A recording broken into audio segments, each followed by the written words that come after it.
A very fresh and new conversation. And I also want to acknowledge that the rest of Progress Theater is in the house over here. And right after this, they have to go back into rehearsal to prepare for tomorrow. So we just get a little moment with them. So with that, I'm going to ask the directors to introduce themselves a little bit more briefly, and then we'll begin the conversation. Great, so, microphone.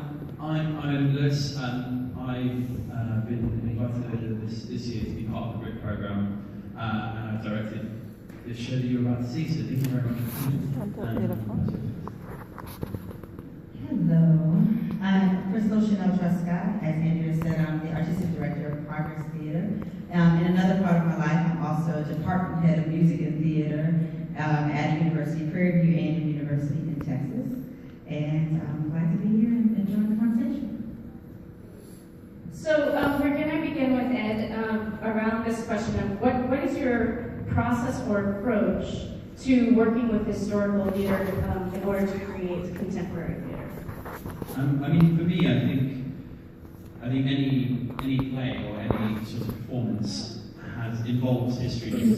Plays and theatre is inevitably about people and their place in the world or in the world that they exist in. And by us simply watching it and performing it today, it becomes a piece of history itself.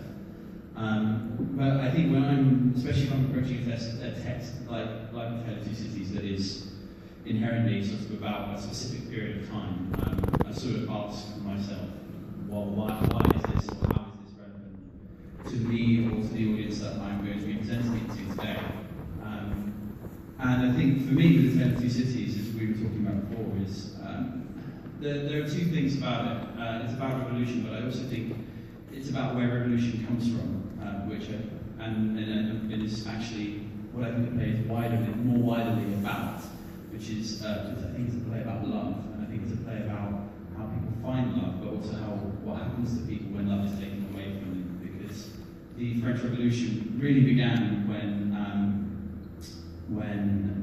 the aristocracy basically stopped looking after the serfs or the lower class people, the third state as they were known in France at the time.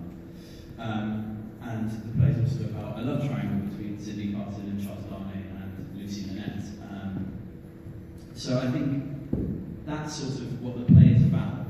And then I sort of go, well, it's about revolution. Why is revolution relevant today? And I think, well, revolution is incredibly relevant today. Our society, it's a part of human nature. It's a part of who we are. We revolve as